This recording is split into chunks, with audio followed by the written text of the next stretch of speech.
1st of December. So here in Berkshire on Saturday, well, Sunday, because of Boris's announcement on Saturday, we went from tier 2 on the Friday to tier 4.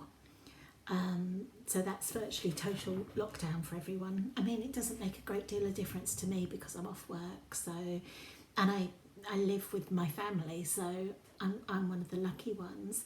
But it was quite a shock. I have to admit I was expecting something similar after everyone had mingled at Christmas. I didn't think that 5-day bubble was going to be a good idea. But then, you know, people need to see their families after the year that we've had. So what I expected was something very harsh in the new year. That's what I thought was on the cards for us all. So this did come as a bit of a shock. I'm not sure how convinced I am that there's a new mutation in the strain of it. I think people didn't recognise, respond and respect the second lockdown, and I think that's the reason that cases are on the rise again and deaths unfortunately are on the rise, and something drastic had to be done. So what I thought I'd do is, I mean, I've mentioned it a million times, but I actually caught COVID, and I thought I'd tell you what happened to me. I caught it from work. A guy at work was very social, always out, caught it first. And then my manager caught it, although she thought she was just had a cold or something. And then on Wednesday the 18th, I think it was Wednesday the 18th of March, I started coughing. I still cough now, so if I cough, you'll know why. A real dry cough. But I was covering, and there was quite a lot of pressure on me to stay at work. So I worked the Wednesday, the Thursday and the Friday. And then I started to cough more and more over the weekend. Oops, sorry, it's my phone. Let me put that on silent. I started to cough more and more over the weekend. And then on Sunday, I looked up the symptoms, you know, just to check on the website. And it said if you're coughing more than 5 times a day and you have other symptoms, then you need to self-isolate for 2 weeks at the time. And I was coughing probably, 20 times a day.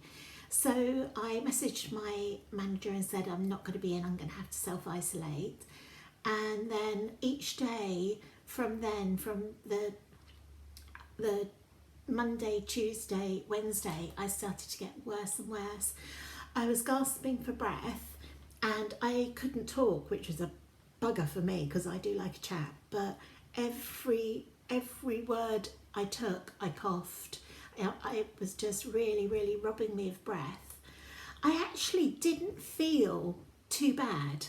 I had a 5-day headache that I just couldn't shift with. I went with paracetamol and ibuprofen, kind of mixing and matching them to try and knock it out, but I couldn't get rid of it. I had a sore throat at work, but only a mild one, and I do suffer with my ears, nose and throat. I always have, always catching tonsillitis and things like that, so that didn't surprise me that much. And then I just got progressively worse.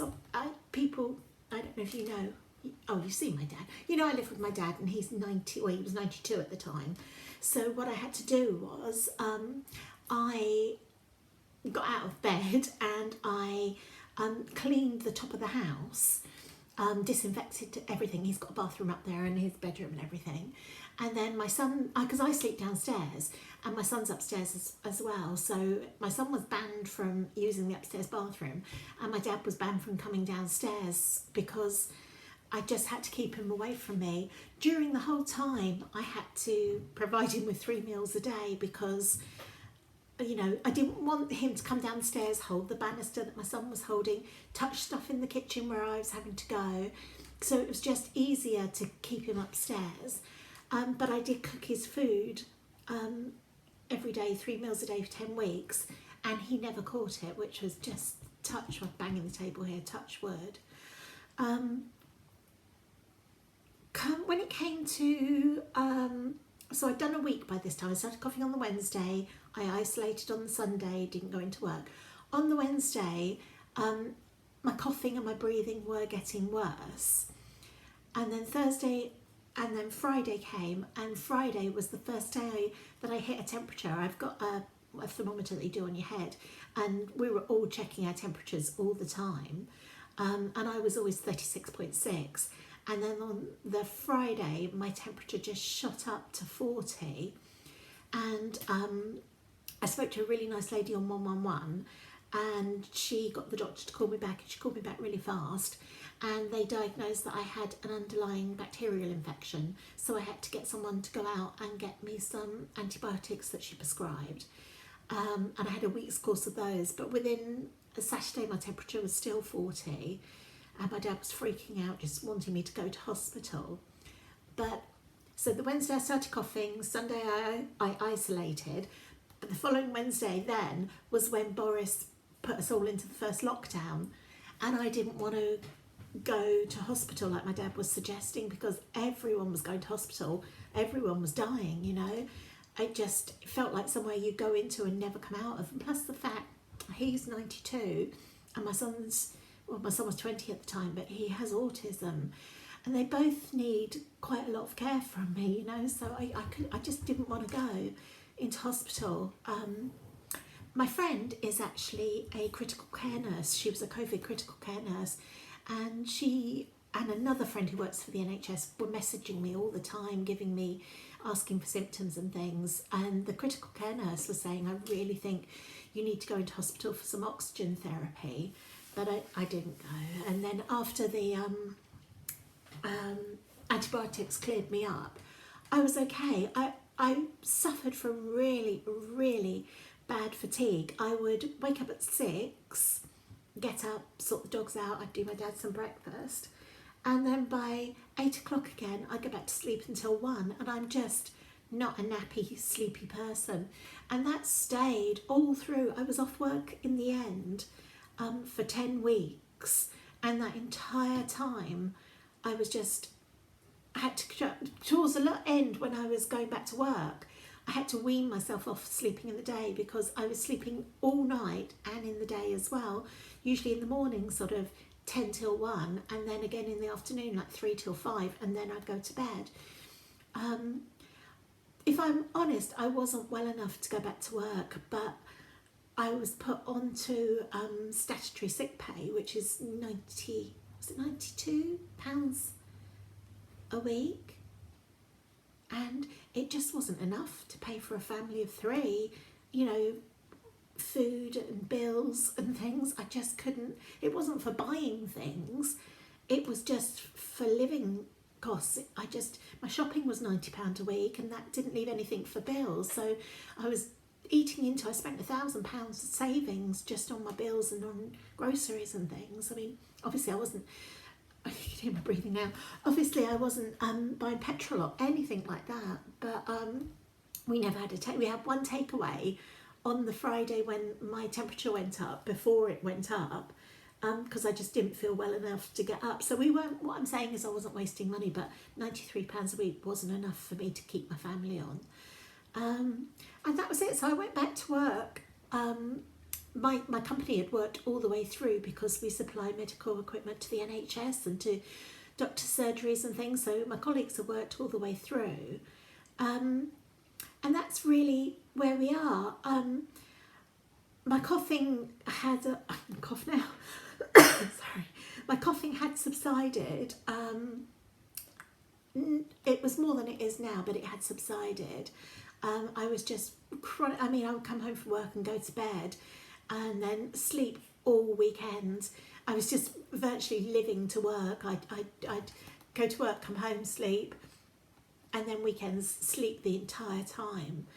And I had chest pains, especially on my left-hand side and through back to my shoulder blade. I think it was muscular straining muscles, coughing, because they were worried because it was on my heart side. And they took me off a blood pressure tablet that's known to, in long term, cause a cough. And then I think it was August time, I went to the chest clinic. No, actually, I think before that, I'm a type 2 diabetic. So before that, I had to have a diabetes check, and I went into the doctor's. That was the first time anyone went in, because I was having all of my, I was talking to the doctor probably twice a week when I was off. Just she was keeping an eye on my recovery and things. But when I went in and they listened to my chest and things, it was clear. But the doctor then wanted me to go for a chest x-ray. So I did that in August, and luckily that x-ray was clear. It came up with no shadows or anything like that. So from August all the way through to December, where I am now, my symptoms kind of stabilised. My coughing's actually picked up again a little bit recently. And there was a time, I think it was in October, that I started to get symptoms again. My coughing started up. I spoke to the doctor, and I was convinced that it was all just symptoms post-viral, because I've just never got better. But they kind of freaked out, and they sent an NHS testing team round. I had a doctor first and then a testing team. He noticed that I was quite breathless, so you might be able to tell now. I guess I'm breathing quite heavily. I don't usually do this much talking in a video, I suppose. And I do still struggle with my breathing, you know, especially if I go up a flight of stairs or something like that, which is not something that I ever experienced before I had COVID. So they tested me. Oh, that test is horrible. Anyone's had it done. I'm all right in the mouth, but they poke it so far up your nose you can still feel it 3 days later. I didn't enjoy it. But that test came back negative, which I pretty much knew it. Well, I hadn't been anywhere. I'd only been to work, and there's only 5 of us there. And so I was just working home. So then I've then spoke to my doctor again recently, and they have put me in touch with a respiratory clinic. So I went there on Tuesday, just gone. Today's Monday, so the Tuesday before, I think it was, I lose track of time, maybe the 18th, around that time, because I'm off work as well, so I never know what day it is. But so I went to see a lovely lady, doctor at the respiratory clinic, and she took, you know, my blood pressure and things like that, and asked me questions about the COVID, asked me if I was tested the first time round, and I said no, I wasn't, because there were no tests then. Even the NHS workers and the care homes couldn't get tests then. So I didn't stand a hope, and you were only getting tested if you went into hospital. And she asked me what symptoms I had, and I told her. She said it sounds definitely, you know, like you had it. And then she went on to ask me if I had any joint pains. Now, since COVID, I have my elbows, like here, are really swollen. Like if my son pulls me to get up, they really, really hurt, and they'll hurt for days, and my fingers hurt. And sort of for the past 6 months, I've been getting hip pains, like a real deep inside. Sometimes it aches so much that it wakes me up with the pain, and I have to go and take a tablet. I just thought it's my age, you know. I have just turned 53 in November, so I thought, you know, I don't know, maybe I needed a hip replacement or something. But apparently it is something to look out for with people who have kind of got long COVID like I have now, because it is 9 months. It's, you know, 9 months and 2 days since I started to show symptoms. So she then, the respiratory doctor said that she wanted me to have some blood tests, which I've booked in for. I can't get in till the 5th of January.